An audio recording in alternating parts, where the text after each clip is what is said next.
의원 나오셔서 질문해 주시기 바랍니다.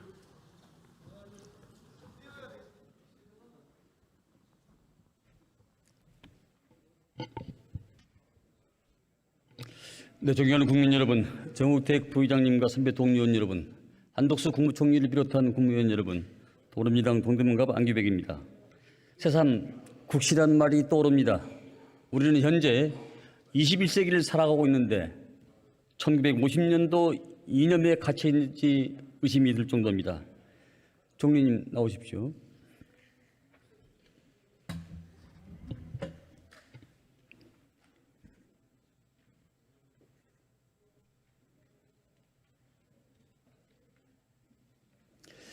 평소에 총리님이 한덕수 총리님이 쓰신 언어는 범정처럼 아주 유장하고 울림이 있고 여운이 있었는데 최근 들어서 상당히 좀 답변하신 여러 가지 그 형태를 보니까 좀 거칠어졌어요.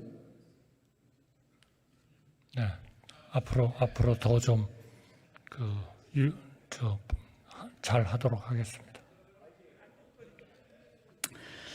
네, 1년 반이 지난 가운데 민생은 도탄에 빠져 있고 정부는 철저한 이념 논쟁에 빠져 있습니다. 미숙한 외교는 나라를 수렁에 이끌고 있고 국내적으로 지금 상당히 고립본에 빠져 있는 상태입니다. 총리, 대통령께 국정 운영 방향을 바꾸고자 하는 그런 건의할 용의는 없으십니까? 네, 저는 뭐 지금의 방향을 바꿔야 할 그런 이유는 없다고 생각합니다. 네, 누구도 LA 한인타운을 보고 한국이라 하지 않고 국내 중국인 집단 거주지를 중국이라 하지 않습니다. 인구 절벽 시대 제 아무리 인구가 줄고 이민이 늘어도 우리 대한민국이 다른 나라가 되지 않을 것입니다. 총리님, 우리 대한민국이 미국, 일본, 중국이 아니라 대한민국이라는 이유는 어디에 있을까요? 글쎄요, 역시 우리 대한민국의 국민들이 행복하게 사는 그러한 나라를 만들고 국제사회에서 존경받고 또 좋은 연대 관계를 유지하는 것, 그리고 국민들의 자유가 신장되는 것, 이런 데 있다고 생각합니다. 네, 물론 그런 면도 있겠지만 저는 우리 바로 국가의 그 정체성이 있다고 생각합니다. 한 국가는 오랜 역사를 통하여 정체성을 형성을 합니다. 그리고 안보는 그러한 정체성을 가진 국가, 국민의 생명과 안전을 지키기 위한 존재입니다. 그러한 점에서 윤석열 정부는 지난 100년 이상 이어져 온 합의해온 대한민국이라는 정체성에 아무런 합의도 없이 정면으로 지금 도전하고 있습니다. 그래서 본연이 윤석열 정부 이런 시도를 정체성 쿠데타, 국가적 퇴행이라고 규정을 합니다. 1동맹 3친선, 우리의 정통적인 외교안보의 정책 기조입니다. 미국과는 동맹하고 중일련은 우호 친선을 하자는 것이죠. 네. 무엇 때문에 생각하십니까? 저는 지금 그러한 정책에 최근에 북한의 안보 위협 같은 것을 감안해서 좀 더 이 안보 협력의 범위를 넓혀가고 있다, 이렇게 생각을 합니다. 나토 국가들과도 그걸 하고 있고 또 한미일 간에도 좀 더 긴밀한 그 북한 문제와 동북아 문제, 전 세계 문제에 있어서 협력을 해나가고 있다고 생각합니다. 그리고 전통적인 우리와 긴밀한 관계를 가지고 있던 국가와는 좀 더 그 새로운 차원에서 서로 존중하면서 그런 관계를 가져가려고 노력하고 있습니다. 1동맹 3친선은 사실 우리 국익에 저는 관점이 있다고 생각합니다. 첫째, 경제적 이익입니다. 무역으로 먹고 사는 이 대한민국은 양쪽 언덕에 있는 풀을 뜯어먹고 사는 저는 개국 소라고 생각합니다. 미일은 물론 중로와의 안정적 관계 역시 우리 대한민국의 국가 체질을 유지하고 발전시키는데 반드시 필요합니다. 두 번째는 한반도의 지정학적 문제입니다. 대륙 세력과 해양 세력이 그 경계에서 우리의 전략은 한쪽으로 극단적으로 치우치면 균형을 잃게 되죠. 더더구나 중로는 북한을 지렛대로 활용할 수가 있는 유일한 국가 아니겠습니까? 모든 90%가 이상이 다 중국에서 북한으로 다 넘어가기 때문에 그렇습니다. 셋째는 헌법 정신입니다. 우리는 3.1운동과 임시정부 법통을 잇고 일제 한거한 역사말로 우리의 근본적인 정체성입니다. 그러나 일본 주류는 아직도 야스쿠니 신사를 참배하고 있고 독도 영국을 주장하고 있습니다. 이렇게 과거사에 대해서 반성할지도 모르는데 이 정부는 너무 쉽게 일본에 면죄비를 주었습니다. 동해를 일본해라고 말하고 있는 미국, 오염수를 방류하는 일본은 아무 말도 못하고 있지 않습니까? 총리, 이러한 평가에 대해서 어떻게 생각하십니까? 미일에 대해서도 저희가 미일이 지켜야 하는 일들에 대해서는 정기적으로 또 정상들끼리 만날 때도 얘기를 계속 이어가고 있고요.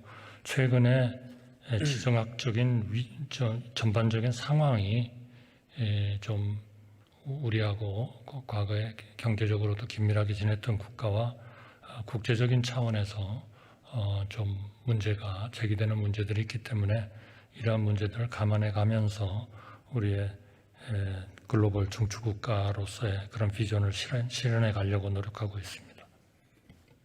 저는 그 말로서의 형용사를 쓰는 말로서의 그 어떤 글로벌 중추국가는 저는 말로로 되는 것이 아니라고 생각을 합니다. 자, 재난구조, 해상수색훈련 등 인도적 훈련은 국한했던 한미일 안보협력이 작년 윤석열 정부 출범 이후에 PSI 해확산 방지 구상 해상 차단 훈련, 지소미아, 대잠수함 훈련 등 크게 확대되는 양상을 보이고 있습니다. 지난달 18일 캠프 데이비드 한미일 정상회담 그 절정을 이루었죠. 이제는 삼국 안보 협력 대신 삼국 군사 협력이란 말까지 나오고 있습니다. 더더구나 훈련을 연 단위로 한다는 거 아닙니까? 삼국 안보에 관하여 신속한 협의도 약속을 했습니다. 이를 통해 일본은 유사시 한국에 개입할 명분, 침략 가능한 자유대의 정당성을 얻었습니다. 미국은 중국을 견제라는 그런 목표를 이루는 반면에 우리는 한반도 긴장을 높이고 총리는 그걸 부정하시던데 어쨌든 중국이 지금 적대적인 감정을 가지고 있는 거 아니겠습니까? 더더구나 비핵화, 평화의 통일에서는 한층 더 멀어지는 것이 일반적 국민들의 생각입니다. 총리, 이런 이 삼국 캠프 데이비드 정상회담에서 우리가 얻은 것은 무엇이죠? 우리의 전체적인 대북 억지력 그리고 동북아에 있어서의 우리의 안보 또 국제사회에 있어서의 안보의 기여 이런 부분들이 더 강화됐다고 생각합니다. 총리께서 말하시는 1 더하기 1은 100이라는 얘기가 이런 데서 나오는 대목입니까? 제가 1 더하기 1을 100이라고 하면 과학에서는 안 된다는 말씀을 드렸지만 외교에서 말씀드린 것 같지는 않습니다.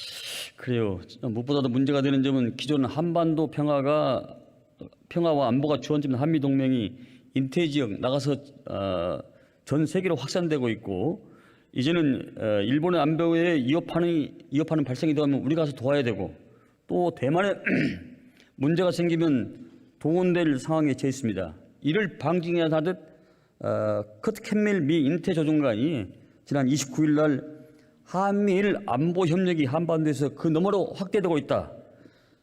중국의 도발에 대한 인식도 일치했다. 이렇게 평가를 했거든요. 총리, 이것이 한미일 군사 동맹이고 한미 동맹이 미일 동맹에 폐입된 것 아니냐. 이런 시각이 많습니다.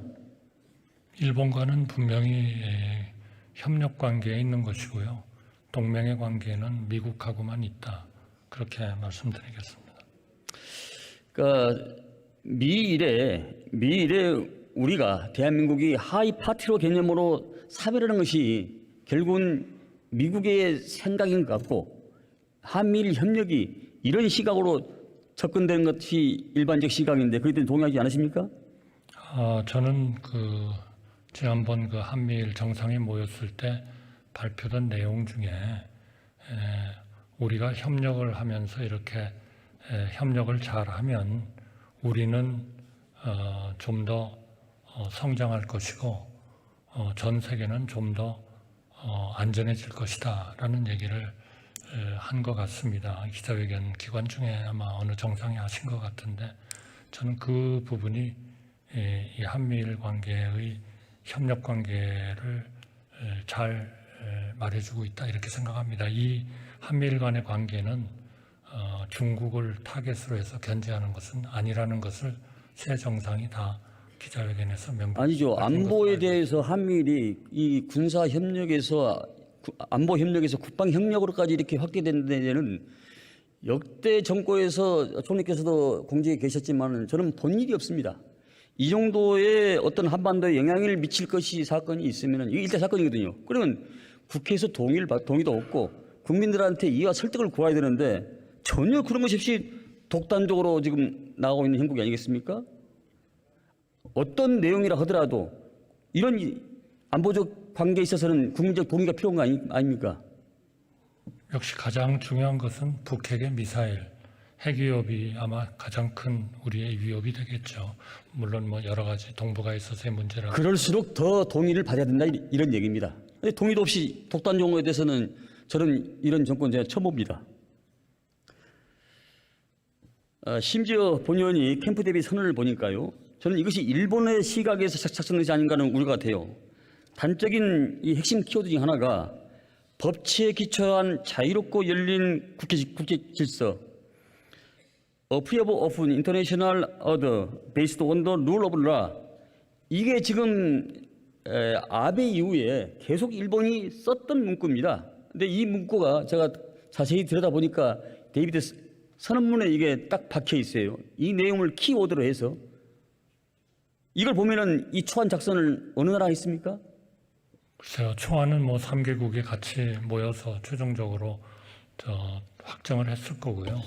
그리고 지금 말씀하신 그런 국제 규범 또 국제 질서 또는 항해의 자유 이런 것들은 우리에게도 절실한 것이죠. 또 그리고 딴 나라가 그러한 그 룰을 지키지 않게 되면 이번에 우크라이나가 저렇게 겪고 있는 것처럼 그런 어려움을 겪을 그런 상황이 전개될 것이기 때문에 국제적인 질서, 무력에 의해서 뭐 현상 변경을 하지 않는다든지 하는 그런 그 질서는 국제적인 룰로서 지키는 것이 맞다 이렇게 생각합니다. 총리께서 쉽게 일본이 작성했다 이렇게 얘기하겠습니까? 네, 아마 외교적인 전문적인 시각을 가진 분들은 아마 일본이 작성했다 이렇게 지금 평가를 하고 있는 것 같습니다. 네. 자, 앞으로 지소미아에 의해서 한일 구두지원 협정, 이 악사라고 그러죠. 양대 축이 지소미아와 악사인데 한일 간의 양대 축이 이거에 상호 운용성이 확보되면은 정말 미실 디펜스, MD 편입, 더 나아가서 한일 이것이 동맹으로 가는 이 군사적 수준이라고 저는 평가합니다. 총리, 이 윤석열 정부에서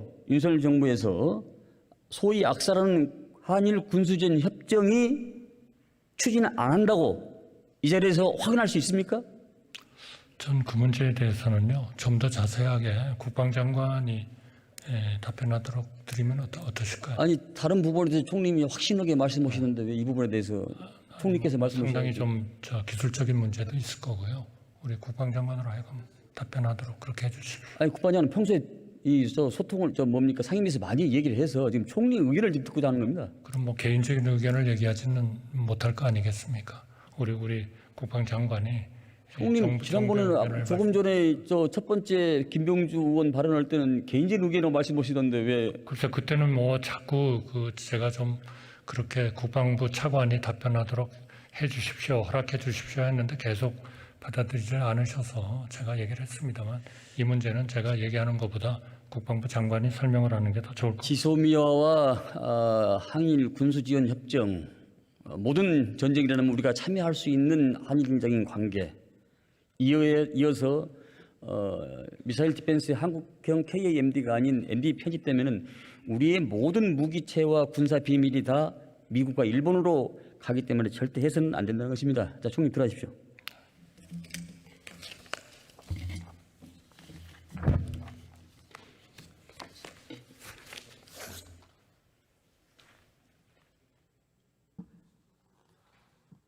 자, 이종섭 장관님 나오십시오.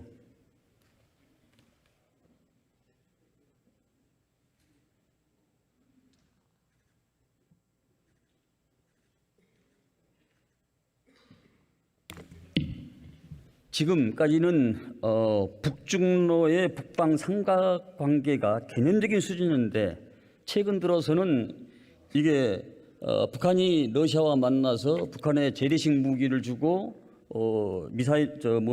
미사일을 주고 또 러시아는 SLBM, ICBM, SSN 이런 것들을 고도의 기술을 지금 넘기려고 있어요. 구체적인 이 액션 플랜까지 가는 거 아닙니까? 그럴 가능성이 있다고 저희를 또 보고 있습니다. 대책이 있습니까? 일단 그 사실관계 적용하게 확인하고 그러한 필요한 대책에 대해서 한미 간에 긴밀히 협력을 해야 된다고 봅니다. 이 중차대 문제입니다. 예, 장관, 우리의 광목군과 독립군이 우리 국군의 뿌리에 동의합니까? 제가 잘못 들었습니다. 다시. 시간이 지나갔는데 광복군과 독립군이 예. 우리 국군의 뿌리라고 동의하냐고요? 예, 그렇습니다. 국군의 정신적 뿌리 또는 정신적 토대 이렇게 표현합니다. 지금 육사의 정신적 뿌리는 신흥무관학교인가요? 아니면 국방경비사관학교인가요? 육사에 대한 것은 국방경비사관학교로 보고 있습니다. 참. 그러면 우리 헌법을 개정하고 있는데 우리는 헌법을 개정하고 있는데 광복군과 신흥무관학교를 부정하는 것이야말로 반헌법적 반국가적 발상 아닙니까? 지금 육사에 대해서 한정해서 말씀하시는 거지 않습니까? 저희들이 독립운동이나 어이 대한민국에 광복운동에 사는데 대해서 어떻게 부정하지 육사에 한정하고 않습니다. 입니까? 대한민국 전체를 놓고 봐야지 육사만 갖고 보는 거 아니, 아니잖아요. 육군사관학교와 대한민국 전체 처음 시작하는 거하고 일치하지는 않지 않습니까? 예, 지금 시간이 없어 그런데 이게 지금 이 흉상 5인에 대해서 홍범도 장군을 빼놓고 나머지 4인은 신흥무관학교 출신이기 때문에 그런 알레르기적인 반응을 보이는 거 아닙니까? 그렇지 않습니다. 그러면 왜 그렇게 합니까? 순수하게 이게 다른 5분하고 홍범도 장군과의 그 차이는 있고 이것은 육사의 정체성, 생도 교육 이 차원에서 이해해 주시면 좋겠습니다. 이것이 그렇다고 해서 저희 국방부나 육사가 독립운동이나 여기에 대한 업적에 대해서 그것은 루라이트 인정하지 않는다는 건 아닙니다. 1948년도에 이거 건국일로 보는 시점이 바로 그런 시각이라서 우려가 되는 겁니다. 그럼 북한이 우리의 적입니까 아닙니까? 북한은 우리의 적입니다. 예, 공산당이 적이 예 우리의 그게 적으로 맞지요? 봅니다. 예, 그렇습니다.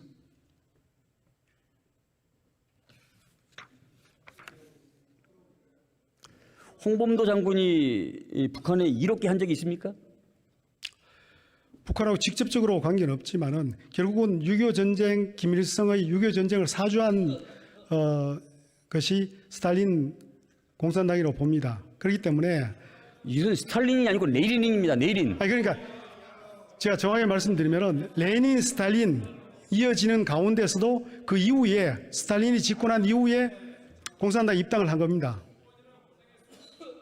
자, 육사가 지금 장관의 말씀에는 육사가 지금 여러 국가로부터 스탁 교육을 좀 받고 있잖아요. 예, 그러면 공산주의를 무찌르 하면서 전치 국가인 아제르바이잔이나 또 사우디, 공산국가인 베트남 이 학생들 스탁 교육 받고 있으면은 육사는 대적관을 망가뜨리는 거 아닙니까? 저희들이 전 세계 모든 국가를 상대로 하는 것이 아니라 북한에 대해서 저희들이 특별한 그걸 하기 때문에 그런 겁니다. 전체를 다 아니, 봐야 되는 거 그러니까 아닙니까? 그 차원에서 보면은 육사의 정체성이라는 걸 가지고 따지는 아니 겁니다. 모든 역사는 과거, 현재, 미래를 놓고 보는 것이지 내가 좋은 현재만 놓고 과거는 부정하는 이런 게 어디가 있습니까? 과거를 부정하는 것이 독립운동이나 광복운동 하신 업적에 대해서는 저희들 절대 부정하지 않습니다. 홍범도 장군이 1868년생이니까 소련 공산당에 입당한 것은 60세입니다. 그 나이 60세는 현재로 따지자면 90세나 넘는 극노인입니다. 이분이 개인의 부귀영달과 안달을 위했으면 20, 30대의 공산당에 가입하지 왜 60 넘는 가입했겠습니까? 이것은 누가 보더라도 협동농장을 운영해서 쟁기를 얻고 농구기를 얻고 씨앗을 얻고 한인들을 먹여 살릴 성명 아닙니까? 저희들이 역사 논쟁이나 이념 논쟁을 하자는 것은 아닙니다. 아니, 그러니까 그리고 이 부분에 대해서 다만 육사의 정체성을 생각했을 때 홍범도 장군은 적절하지 않은 측면이 있다 해서 좀 더 홍범도 장군의 업적을 더 좋은 방법으로 선양할 수 있는 곳으로 옮기는 게 좋겠다라는 입장입니다. 이게 좋은 선양입니까? 지금 이게 모독하는 거죠. 홍범도 장군의 유해봉화는 민족소년 사건입니다. 날설고 물설은 카자흐스탄에 묻혀 있는 분을 그 한을 달리기 위해서 대한민국 전통선을 놓고 4,000명에서 가지고 모시고 왔는데 이를 반증하도 북한은 굉장히 신경질적인 반응을 보였잖아요. 예, 그렇습니다. 그러나 이렇게 우리 후손들한테 홀대받을 때는 차라리 카자흐스탄으로 홍범도 유해를 보낸 게 어떠냐? 거기에 대해서 뭐 제가 의견을 드리지 않아도 될 듯합니다. 예. 이게 2018년도에 처음에 육사에 만들 때 그때부터 논란이 되어 와서 지금 다시 지난해 국감 때 문제 제기가 되고 해서 육사에서 판단해서 그것은요. 재검토를 하게 된 겁니다. 그것은 그 박근혜 정부 국정교사 필진 중에 한 명인 그 나종문인가 그 젊은 교수가 조형물 TF팀 간사를 맡으면서 교수부장하고 작년부터 이것을 재배치 위해서 그런 것을 해가지고 장관은 생각이 없었는데 학교에서 나 교수하고 교수부장이 2명이 이렇게 모사를 꾸며가지고 장관한테 건진 거 아닙니까? 언론에 나온 이후에 저희들 확인해 이것이 사실은 보니까 자시하지 않겠습니다. 확인해 보니까 그 나종남 교수 개인의 성향에 따라서 이게 결정된 것이 아니고 또 개인의 성향도 언론에 나온 것처럼 그런 편향된 시각을 가진 교수는 아니라고 저희들은 판단하고 있습니다. 언론에는 보면은 이분이 지금 교수부장까지 자리를 넘보고 있다는 거 아닙니까 지금? 아닙니다. 아직 교수부장 진급 대상이 되려면 아닌데도 불구하고 지금 하고 있다는 거 아니에요? 3, 4년 더 있어야 됩니다. 지금은 그 기소에 해당되지 않고요. 그다음에 언론에 뉴라이트 운동 뭐 일이 언급되고 거기에 소속된 것으로 나오지만은 사실도 아닙니다. 그것도 사실 아니고요. 장관께서 홍범도 장관이 공산당 경력을 말씀하셨는데 그러면 백선엽 장군 간도 특설대 문제, 박정희 대통령의 남로당 문제는 어떻게 생각하십니까? 그럼 그것은 사실관계는 있는 겁니다. 이번도 예. 역사 논란이 있었기 때문에 백선엽 장군 역시 육산의 동선을 기르면 안 되겠네요? 백선엽 장관도 간도 특설 때 소속은 맞고 그 당시에 그 간도 토벌할 때 아니 그러니까 공산당 활동이나 대제일 활동이 나쁜 활동이 있었기 때문에 이 조형물 배치를 육산에 하면 안 된다 그런 얘기입니다. 그 논리가 맞잖아요. 그러나 육사의 정체성이라고 하는 것은 북한 공산 집단에 대한 거기에 비교했을 때는 또 다른 평가가 가능하다고 봅니다. 예. 육사하고 국방부하고 정체성이 틀립니까? 뭐가 틀립니까 도대체? 육사하고 국방부하고는 우리 국방장관 피곤하시니까 지금 잠깐 계세요. 예, 제가 할게. 장관님, 그 역사에 대한 그 반성이나 어떤 고리 없이 이 모든 것이 이렇게 친일로 기우고 있는데 이런 빈약한 철학과 근거로서의 흉상을 철거를 강요하니까 우리 군이 광복군과 독립군을 부정한다는 의심을 받고 있고 동시에 정부는 국가 정체성을 부정한다는 의심까지 받고 있는 거 아닙니까? 저희들도 안타깝게 생각하는 것은 이것이 이념 논쟁으로 확산되는 것에 대해서 참 안타깝게 생각합니다. 그렇지 않습니다.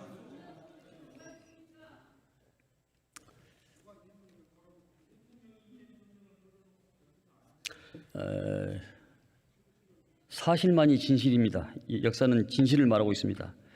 광복절 경축절 추사에서 일본을 파트너로 호명하는 것은 역사에 대한 도전이나 마찬가지입니다. 이럴 거면 광복절 기념은 왜 합니까? 오늘날 시대행세는 분명합니다. 저는 바로 퇴행하는 국가 정체성을 해보이라고 생각합니다. 경청해 주셔서 감사합니다. 고맙습니다.